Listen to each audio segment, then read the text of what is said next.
Welcome to the WanderLearn show. I'm your host, Tapon. In this episode, I interview Dan Rubinstein. He is the author of a book called Waterborne. It's about his 1,200-mile pilgrimage around Canada, United States. He went from Ottawa, capital of Canada, and he went down all the way down to the Hudson River. And then he went up the Erie Canal, reconnected with the river, and then went by Toronto, and then eventually got back to Ottawa. It's a fascinating over 4-month journey, and I want to talk with him to learn a little bit more about the differences between going on a paddleboard versus backpacking, and so that we get into a lot of the logistics and nuts and bolts about that. For anybody who's a big backpacker, you'll like this conversation. Remember to go to patreon.com/ftapon or go to my new Substack. My Substack is just ftapon is the way you can find it on Substack. It's got all my podcasts and new articles coming out there. So your trip began in June 2023 and totaled 1,200 miles. It says right here in your book, I'm quoting, 4 legs over 4 months with a couple of breaks back home to recover. Were you ever at a point where you wanted to quit? No, not at all. Okay. I mean, there were difficult days. There were days when it was A lot of hot. Yeah, it was a hot, humid summer. Most of the time I could swim, which was great. So like every 15, 20 minutes, I just step off the board in whatever I was wearing and then let the wet clothing kind of keep me cool for the next 20 minutes. In some places, there was one day on the Hudson where there had been a pipe burst and a sewage leak, and like 20 people texted me say, "Don't go in the water today."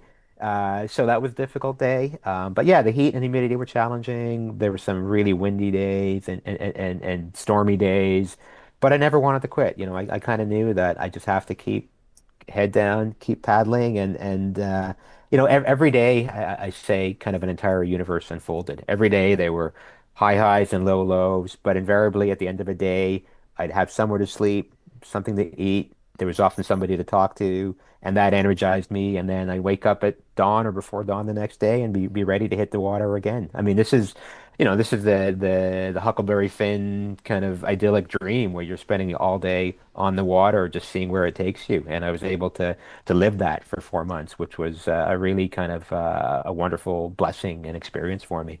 What about what surprised you, Dan? What surprised me most, and in hindsight, perhaps I should have foreseen this, and what became the main theme of my book was just how amazing and generous and kind and welcoming strangers were, and Even Americans? especially Americans, which is a Canadian friend of mine who did some early edits on my book, who had lived in Colorado for a bunch of years, pointed He out was things to me. He helped me articulate things that, we Wait a Canadians. second. So wait, you had a Canadian who was against the Canadian propaganda that all the Americans are assholes? Yeah, well, he lived in Colorado, so Oh, well, but, that does it. yeah, So I mean, can, we Canadians like to pride ourselves on being polite and reserved, and I of think we have course. a bit And the of a nice people in yeah, North America. we have a bit of a superiority complex. But when I was in the U.S. and I Well, you was in guys, you guys are above us. You know that. this is true geographically, but when I was in New York State, and I spent most of my time in upstate New York, and it's kind of Rust Belt. There's some socioeconomic challenges, leans right politically. People were just in your face in the best possible way. Where I'd be on the water on my paddleboard, and this boat would roar up behind me, and I'm ready. I'm tense. I'm ready. Like, what does this guy want? Is he going to pick a fight? And the boat would just kind of cruise to a stop, and he'd say, "I just have to know who you are and Mm, where you're going." And they would mm, immediately want to know my story, and then they would right after that share their story. And that kind of in your face friendliness was so wonderful. And the mm. contrast was when I was back in Canada, people were often like, "Hey, yeah, hey." They didn't really care about who I was or where I was going. They were reluctant to answer personal questions. And And as observed, immigration was different too. Immigration yeah, was different. yeah, I mean, I had to phone in when I got back to Canada, and it was a bizarre, I was on hold for half an hour. I could have just come in and not reported, and they had to kind of, zero down on where I was and who I was, and they finally asked for my passport number. U.S. Customs and Border Patrol has an app for pleasure boaters, so I did a video call. It was in the rain. I was getting Yeah, it's wet. in the rain. I think you were underneath a bridge, and some guy like waved at you. All right, what's up? Everything good? All right, have a good day. Bye. Yeah, well, the video call officer said, "Yeah, you're good to go," and he said they might want to talk to you at the customs dock. And I was just paddling in past Rouse's Point, and it was a guy yelling, "Hey, get over here!" So there was no notification that some paddler Right. had been cleared to enter. They needed the visual, and he was like, "You got a passport?" Like, "Yeah, okay, you're good to go." So it was kind of a folksy entry into the country, and perhaps it's Right. a And more meanwhile, you come unusual back to than Canada, you're like, who the hell are you? yeah. Who are Show me you? Why are you everything. coming back here? But no, so I mean, the strangers were just amazing, and as anybody who's traveled, hiking, on foot, biking, paddling, etc., these are the types of experiences you have. But I wasn't prepared for it, and I think it has something to do with the fact that I was meeting people in, on, or around water, and people slow down around water typically. There's a danger, so people look out for strangers, and water makes us feel good, right? So all of these things were conducive to these just incredible interactions, and just I got really close to people within a few minutes of talking, and they went out of their way to help me and just be really real with me, and that was surprising and really kind of reaffirming, and it made me hopeful for a lot of things that typically one might not be optimistic about these days. So I love asking every Canadian I meet this question. I lived in Toronto almost 6 months. And so I would, just to stir up trouble, I would say, okay, here, listen to my proposal. Don't interrupt me. Like, Canada and the United States, we unite as one country. You use the US dollar because it is the de facto currency in the world. But uh, the new country will be called Canada of the United thing, and um, we'll have the Canadian flag as our united flag, the maple leaf, and that's it. I think, yeah. So and we're all, we add 10 more provinces, so we're 60 states roughly. So we're 60 states. So that's the proposal. Canada stays the same. The name stays the same. The flag stays the same. And you just, and they say what? It's like a reverse takeover almost. Exactly. Yeah, And I think but Canadians, like, they still don't fully buy it, but they like start to listen. They're like, well, it doesn't sound so bad, but I'm yeah. supposed to say no. I'm supposed to say no. That's what I've been taught since childhood.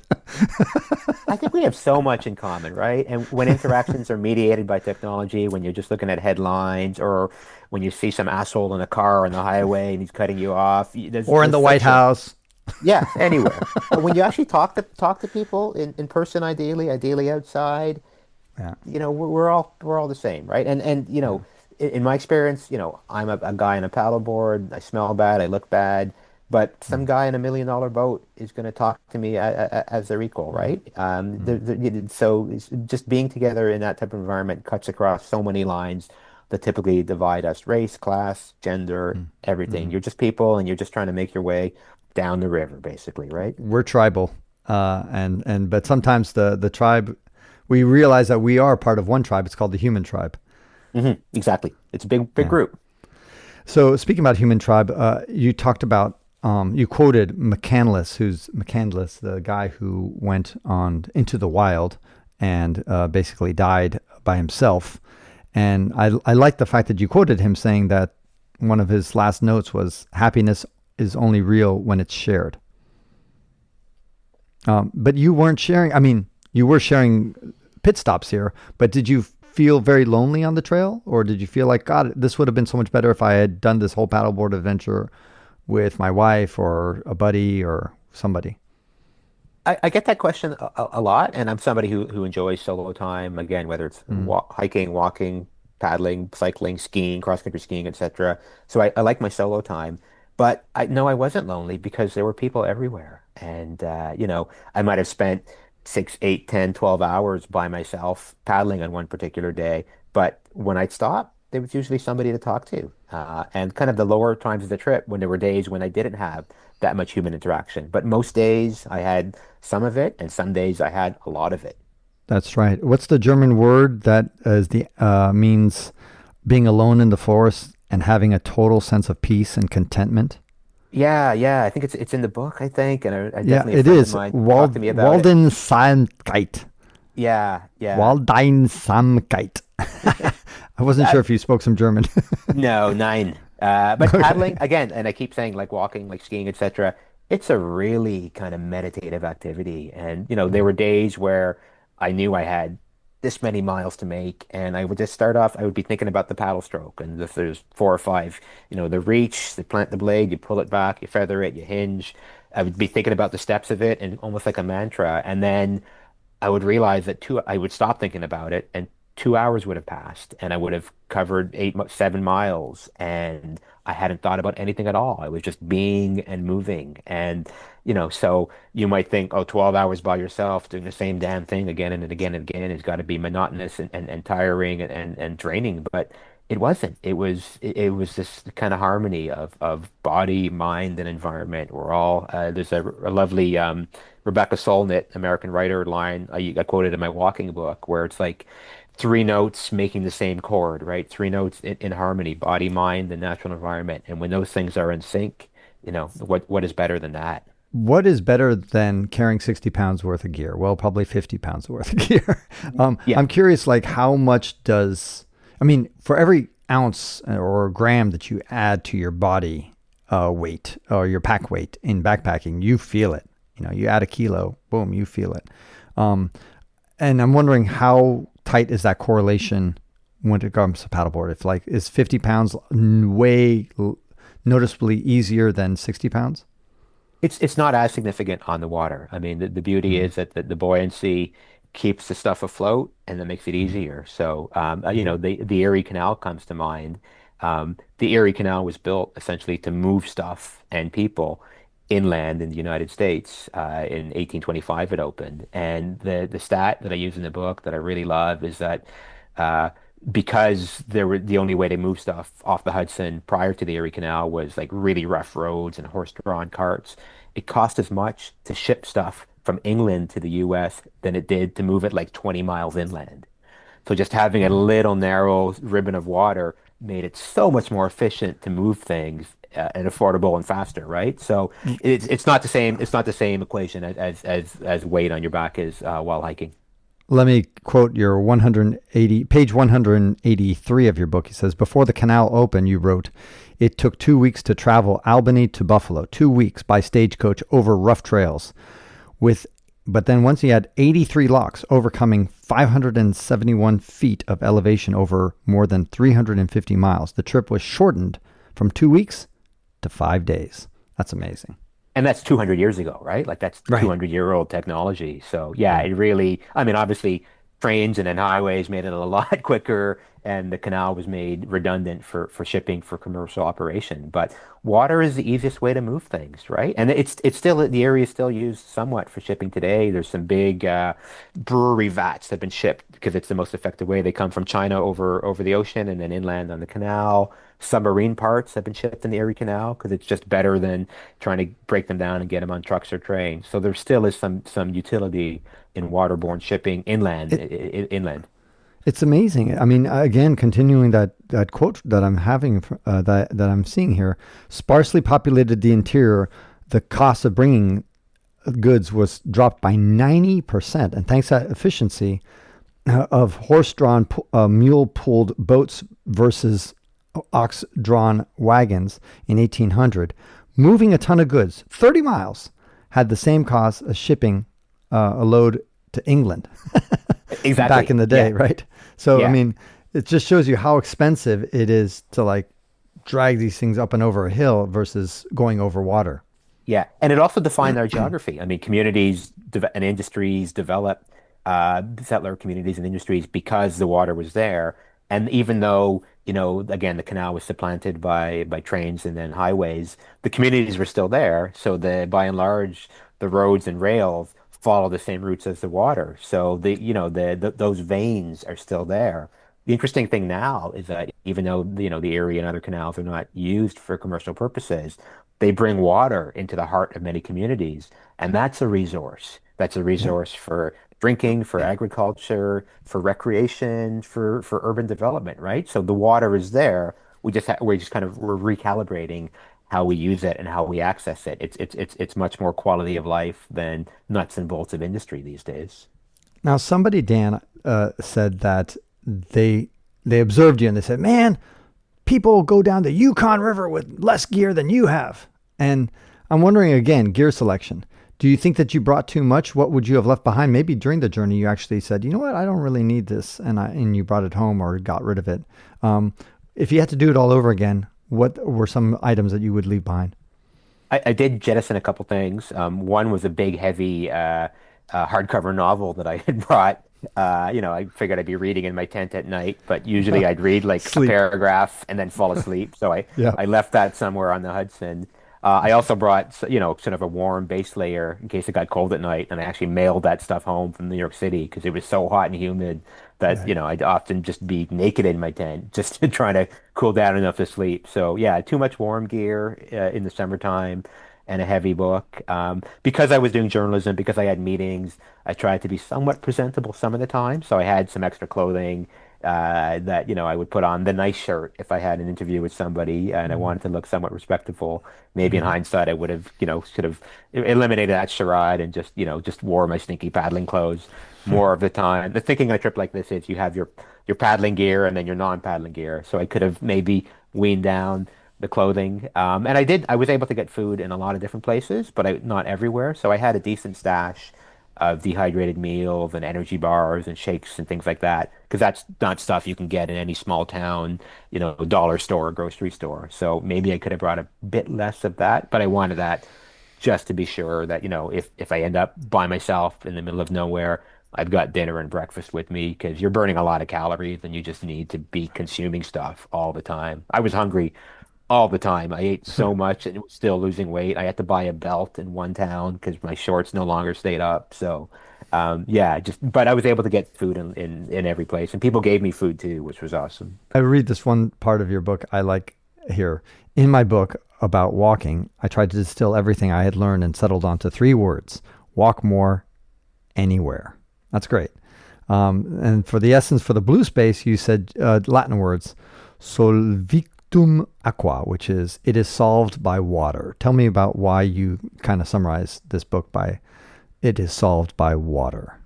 There's a similar Latin phrase, solvitar, I forgot the second word, is solved by walking. But I mean, I think, water is obviously essential for life. Yep. We and every other living organism needs it.